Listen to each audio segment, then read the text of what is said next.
Hey guys, this is Ashish and you are watching banking type. तो दोस्तों, आपने axis bank का नाम तो सुना ही होगा, लेकिन क्या आपको पता है एक्सिस का सेविंग अकाउंट लेना आपके लिए बेनिफिट का डील बन सकता है। यह एक हिडन ट्रैप। हर किसी को एक ऐसा बैंक अकाउंट चाहिए जिसमें मिनिमम चार्जेस हो, इजी मोबाइल बैंकिंग हो और पैसे भी सेफ रहें। लेकिन एक्सिस बैंक में अकाउंट खोलने से पहले average minimum balance, debit card charges, hidden fees और बेनिफिट्स जानना बहुत जरूरी है। इस वीडियो में आपको दूंगा एक फुल रिव्यू, एलिजिबिलिटी से लेकर डॉक्यूमेंट्स के बारे में, चार्जेस और इंटरेस्ट रेट के बारे में, और सब कुछ वो भी क्लियर एंड ऑनेस्ट तरीके से। तो अगर आप भी एक्सिस बैंक अकाउंट खोलने का प्लान कर रहे हो या सिर्फ कंपेयर करना चाहते हो तो वीडियो को इन तक जरूर देखना, वरना बाद में चार्जेस देख के रिग्रेट करोगे। तो दोस्तों, अगर आपको वीडियो पसंद है वीडियो को लाइक और चैनल को सब्सक्राइब जरूर कर लेना। तो चलिए अब वीडियो शुरू करते हैं। तो दोस्तों, आज हम बात करने वाले एक्सिस बैंक सेविंग अकाउंट के बारे में, जिसका नाम easy access digital saving account रखा गया है। तो वही जान लेते हैं एलिजिबिलिटी क्राइटेरिया के बारे में। अकाउंट ओपन करने का मन तो सबका होता है, लेकिन क्या आप उस अकाउंट के लिए एलिजिबल हो? कई बार हम बिना एलिजिबिलिटी जाने फॉर्म भर देते हैं और बाद में रिजेक्ट हो जाते हैं। तो पहले क्लियर करते हैं कौन लोग इस अकाउंट के लिए अप्लाई कर सकते हैं। सबसे बेसिक रिक्वायरमेंट है कि आपकी एज मिनिमम 18 साल होनी चाहिए, यानी अगर आप एक एडल्ट है तो आप इस अकाउंट के लिए एलिजिबल हैं। दूसरा, आपको इंडियन रेजिडेंट होना जरूरी है।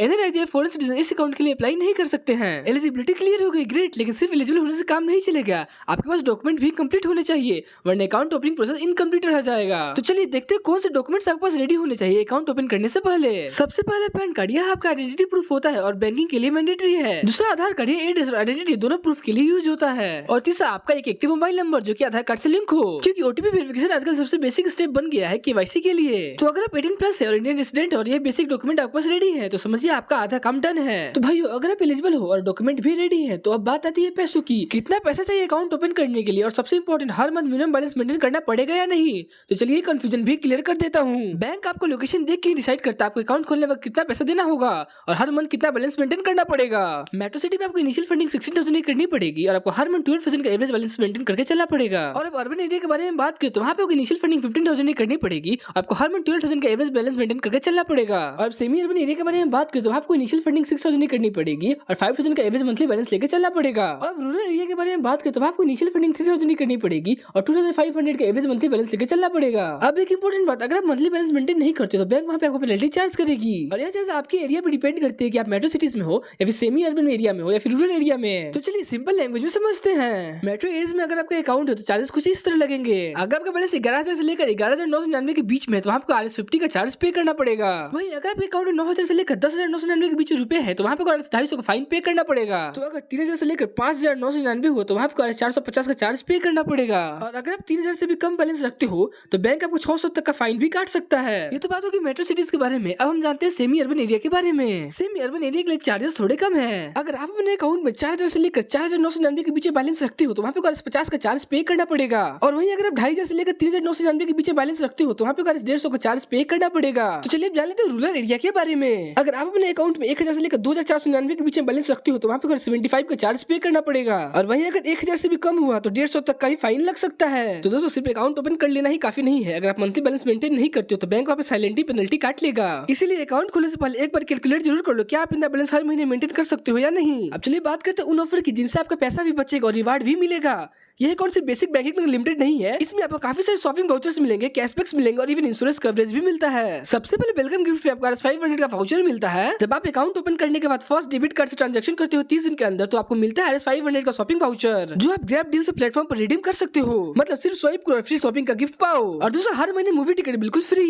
अगर आप ई डेबिट कार्ड यूज करते हो तो आपको मिलता है हर महीने एक कम्प्लीमेंट्री बुक माई शो मूवी टिकट। और सिर्फ इतना ही नहीं, यह फ्री टिकट आपको ऑनलाइन डेबिट कार्ड स्पेंड्स पर भी अप्लाई होता है। तो खर्चा भी वही और रिवार्ड भी मिलेगा, फ्री मूवी का मजा हर मंथ। फिजिकल डेबिट कार्ड के साथ मिलता है इंश्योरेंस बेनिफिट। अगर आप online reward physical debit card opt करते हो तो आपको मिलता है सॉलिड प्रोटेक्शन, जिसका ब्रेकडाउन ये है। इंश्योरेंस कवरेज के बारे में बात करते हैं, पर्सनल एक्सीडेंट पे आपको 5 लाख तक का इंश्योरेंस कवर मिल जाता है। और वहीं एयर एक्सीडेंट के बारे में बात करें तो वहाँ पर 1 करोड़ तक का इंश्योरेंस कवरेज मिल जाता है। तो चलिए अब जान लेते हैं परचेस प्रोटेक्शन के बारे में। अगर 50,000 के अंदर तक कोई सामान खरीदते हो, अगर वो डैमेज लॉस्ट हो जाए तो बैंक आपको वहाँ पे 50,000 तक इंश्योरेंस कवरेज देगा। तो भाई सिर्फ अकाउंट ओपन करने से फायदा मिल रहा है, फ्री वाउचर्स का, फ्री मूवी टिकट का, कैशबैक अलग, और ऊपर से इतना बड़ा इंश्योरेंस कवरेज भी फ्री। यह सिर्फ बैंक अकाउंट नहीं, फुल पैसा वसूल कॉम्बो है। और अब आप सोच रहे होंगे वाउचर मूवी टिकट तो ठीक है भाई, लेकिन रोज खर्चे में भी कुछ सेविंग हो सकती है क्या? और इसका जवाब है हाँ, और काफी अच्छी हो सकती है। तो सबसे पहले बात करते हैं एवरीडे कैशबैक ऑफर्स के बारे में। फ्लैट 10% कैशबैक मिलता है जब शॉपिंग करते हो फ्लिपकार्ट भी Amazon.in पे। मतलब मोबाइल गैजेट या कपड़ों की शॉपिंग पे डायरेक्ट पैसे बचेंगे। और हाँ, फ्लैट 20% कैशबैक मिलेगा अगर आप जोमेटो से फूड ऑर्डर करते हो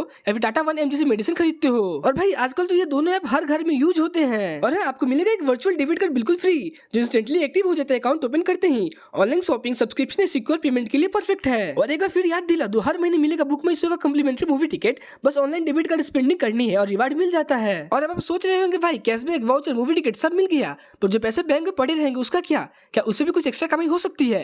तो जवाब है हाँ, बिल्कुल। इस अकाउंट के साथ आपको मिलता है पावरफुल फीचर जिसका नाम है ऑटो स्विप फैसिलिटी। अब ऑटो स्विप का नाम सुन के आपके मन में आ रहा हो क्या होती है ऑटो स्विप की फैसिलिटी? तो चलिए अब मैं आपको क्लियर कर देता हूँ। यह एक स्मार्ट फीचर है जहाँ आपके पैसे सिर्फ सेविंग रेट पे नहीं पड़ा रहेगा, बैंक उसे ऑटोमेटिकली फिक्स डिपॉजिट में कन्वर्ट कर देता है जब एक सर्टेन लिमिट से ज्यादा हो जाता है। तो चलिए देखते हैं सेविंग इंटरेस्ट रेट। जो पैसे थ्रेशोल्ड के अंदर आते हैं उस पर आपको मिलता है 3.5% का रिटर्न। ये नॉर्मल सेविंग अकाउंट का रेट होता है, लेकिन जो पैसा आपके थ्रेशोल्ड लिमिट से ऊपर चला जाता है उस पर आपको मिलता है 8% से 9% तक का एफडी का इंटरेस्ट रेट, वो भी बिना एफडी मैन्युअली करवाए। अब एग्जांपल से समझो भाई, मान लो अगर थ्रेशोल्ड लिमिट 25,000 है और आपके अकाउंट में 40,000 है, तो पहले 25,000 पे 3.5% का इंटरेस्ट रेट मिलेगा और बाकी 15,000 ऑटोमेटिकली एफडी में कन्वर्ट हो जाएगा जहाँ मिलेगा 8 to 9% तक का रिटर्न। अभी तो सारी बातें होगी ऑटो से फैसिलिटी के बारे में, तो चलिए मैं आपको समझाता हूं डेबिट कार्ड के बारे में। अकाउंट ओपन करने के बाद सबसे पहला काम आता है डेबिट कार्ड का, चाहे ऑनलाइन शॉपिंग या फिर एटीएम से कैश निकालना।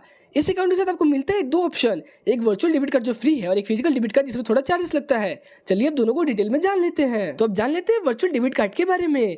अकाउंट ओपन करते ही मिलता है वर्चुअल डेबिट कार्ड जो आपके एक्सिस बैंक के ऐप में तुरंत एक्टिव हो जाता है। इससे आप online shopping, UPI payment, subscription service सब कुछ कर सकते हो और सबसे बड़ी बात यह बिल्कुल फ्री है, कोई इशू चार्जेस नहीं है। तो भाई ये तो सारी बातें हो गई वर्चुअल डेबिट कार्ड के बारे में। तो चलिए अब मैं आपको समझा देता हूँ फिजिकल डेबिट कार्ड के बारे में। अगर आपको एटीएम, विड्रॉल या फिर ऑनलाइन शॉपिंग के लिए कार्ड चाहिए तो आपको मिलेगा वीजा का प्लेटिनम फिजिकल डेबिट कार्ड जिसका नाम है ऑनलाइन रिवॉर्ड्स कार्ड। तो चलिए अब मैं आपको समझा देता हूँ इसके चार्जेस के बारे में। तो अब जान लेते हैं इशू चार्जेस के बारे में। आपको वहाँ पे RS500 का वन टाइम पेमेंट करना पड़ेगा कार्ड बनवाने के लिए। तो अब जान लेते हैं रिप्लेसमेंट चार्जेस के बारे में। मान लो अगर आपका कार्ड खो जाए, फिर डैमेज हो जाए, फिर रीइश्यू करवाना है तो वहाँ पे RS100 का चार्ज पे करना पड़ेगा। तो डेबिट कार्ड मिल गया पर सिर्फ कार्ड होने से काम नहीं चलेगा भाई, यूज करने पर क्या चार्जेस लगेंगे वो भी पता होना चाहिए। चलिए अब बात करते हैं एटीएम ट्रांजैक्शन चार्जेस के बारे में ताकि बाद में कोई भी सरप्राइज चार्जेस ना लगे। तो चलिए अब बात करते हैं एक्सिस बैंक के खुद के एटीएम ट्रांजैक्शन के बारे में कि वो क्या चार्जेस पे करना है। अगर आप एक्सिस बैंक के एटीएम यूज करते हो ट्रांजैक्शन के लिए तो आपको हर महीने मिलते हैं 5 फाइनेंशियल ट्रांजैक्शन बिल्कुल फ्री, जैसे कि कैश विड्रॉल, और हाँ साथ ही साथ अनलिमिटेड नॉन फाइनेंशियल ट्रांजैक्शन जैसे कि बैलेंस चेक, पिन चेंज और मिनी स्टेटमेंट। अभी तो सारी बातें होगी एक्सिस बैंक के खुद के एटीएम ट्रांजैक्शन के बारे में। तो चलिए अब बताएं अगर आप अदर बैंक के एटीएम यूज करते हैं ट्रांजैक्शन के लिए तो वहाँ पे क्या चार्ज पे करने हैं। अगर आप मेट्रो सिटीज में रहते हैं आपको सिर्फ 3 ट्रांजैक्शन ही फ्री मिलते हैं, फाइनेंशियल और फाइनेंशियल दोनों मिलाकर। लेकिन अगर आप नॉन मेट्रो सिटीज में रहते हैं तो आपको थोड़ा रिलैक्शन मिलता है, 5 ट्रांजैक्शन फ्री है हर महीने फाइनेंशियल और नॉन फाइनेंशियल दोनों मिलाकर। तो चलिए अब मैं आपको समझाया तो अगर आपका ट्रांजैक्शन लिमिट खत्म हो गया है और उसके बाद जब ट्रांजैक्शन करते तो वहाँ पे क्या चार्ज पे करना पड़ेगा। हर फाइनेंशियल ट्रांजैक्शन के बाद RS21 और हर नॉन फाइनेंशियल ट्रांजैक्शन के बाद RS10 का चार्ज पे करना पड़ेगा। तो भाई अब जान लेते हैं इंटरनेशनल एटीएम चार्जेस के बारे में। यहाँ पे आपको कोई फ्री लिमिट नहीं दी गई है फाइनेंशियल और नॉन फाइनेंशियल को लेकर। आपको पर फाइनेंशियल ट्रांजैक्शन के लिए RS125 का चार्ज पे करना पड़ेगा और आपको पर नॉन फाइनेंशियल ट्रांजैक्शन के लिए RS25 का चार्ज पे करना पड़ेगा। ये चार्जेस तब लगती हैं जब आप डेबिट कार्ड से किसी फॉरेन एटीएम में ट्रांजैक्शन करते हो, चाहे विड्रॉल हो या फिर बैलेंस चेक। अभी तो सारी बातें होगी ट्रांजैक्शन चार्जेस के बारे में। तो चलिए अब मैं आपको समझाता हूँ ट्रांजैक्शन डिक्लाइन चार्जेस के बारे में। अगर आपके अकाउंट में बैलेंस नहीं है और ट्रांजैक्शन डिक्लाइन हो जाता है तो वहाँ पे बैंक आपको RS25 का पेनल्टी चार्ज करता है। तो चलिए अब बात करते हैं डेली बैंकिंग फीचर की जो हम सब रोज यूज करते हैं, चाहे पैसे भेजना हो, एटीएम से कैश निकालना हो या फिर चेक लिखना हो। तो चलिए अब देखते हैं इस अकाउंट में फंड ट्रांसफर, चेकबुक और पासबुक की फैसिलिटी का क्या सिस्टम है। तो चलिए अब जान लेते हैं फंड ट्रांसफर के बारे में। आप यूपीआई, एनईएफटी, RTGS बिल्कुल फ्री ऑफ कॉस्ट यूज कर सकते हो,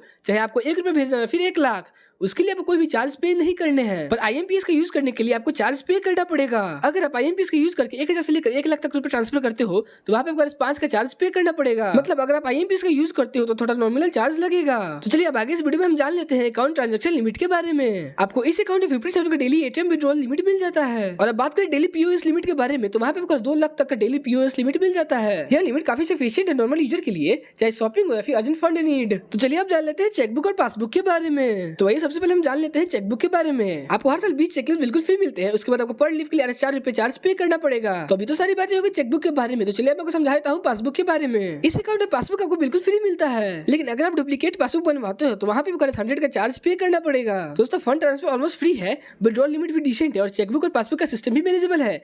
बस स्मार्ट यूजर जरूरी है, जहाँ फ्री हो वहाँ यूज करो, जहाँ चार्जेस लगे वहाँ अलर्ट रहो। अब तक सब कुछ स्मूथ लग रहा होगा, कैशबैक मिल रहा है, ट्रांसफर ऑलमोस्ट फ्री है, लेकिन अब बात करते हैं हिडन चार्जेस की जो लोग मोस्टली इग्नोर कर देते हैं, लेकिन बैंक एक्सेलेंटली आपके अकाउंट से काट लेता है। तो अगर पैसा बचाना है तो ये सुनना जरूरी है भाई। तो ये सबसे पहले जान लेते हैं SMS अलर्ट चार्जेस के बारे में। बैंक आपको हर ट्रांजैक्शन के बाद SMS भेजता है, इसके लिए लगता है 50 पैसा पर SMS या फिर RS15 पर क्वार्टर साइलेंट डिडक्शन होता है। अब दूसरा हिडन चार्जेस के बारे में बात करें तो वो है फिजिकल स्टेटमेंट का। अगर आपको हार्ड कॉपी में बैंक स्टेटमेंट चाहिए तो वहाँ पे RS100 का चार्ज पे करना पड़ेगा। अब तीसरा हिडन चार्जेस के बारे में बात करें तो वो है एड्रेस कंफर्मेशन लेटर। कई फॉर्म में एड्रेस वेरीफाई करवाना हो तो वहाँ पे RS50 का चार्ज पे करना पड़ेगा एड्रेस वेरिफिकेशन के लिए। तो चलिए अब जान लेते हैं चौथे हिडन चार्जेस, जो कि है फोटो एटेस्टेशन के बारे में। पासपोर्ट या किसी डॉक्यूमेंट में फोटो एटेस्टेशन चाहिए तो वहाँ पे अगर 50 का चार्ज पे करना पड़ेगा, और वहीं अगर आप सिग्नेचर वेरिफिकेशन करवाना चाहते हो तो वहाँ पे अगर 50 का चार्ज पे करना पड़ेगा सिग्नेचर वेरिफिकेशन के लिए। और अब लास्ट हिडन चार्जेस आता है अकाउंट क्लोजर चार्जेस। अगर आप अपने अकाउंट 6 मंथ से पहले बंद करते हो तो बैंक लेगा ₹500 का क्लोजर चार्जेस। तो दोस्तों, कैशबैक और बेनिफिट से खुश होने से पहले इन छोटी छोटी फी का भी ध्यान रखना बहुत जरूरी है, क्योंकि स्मार्ट बैंकिंग वही है जहाँ आप बैंक को समझे, बैंक आपको नहीं। तो दोस्तों, ये तो पूरा breakdown axis bank saving account के बारे में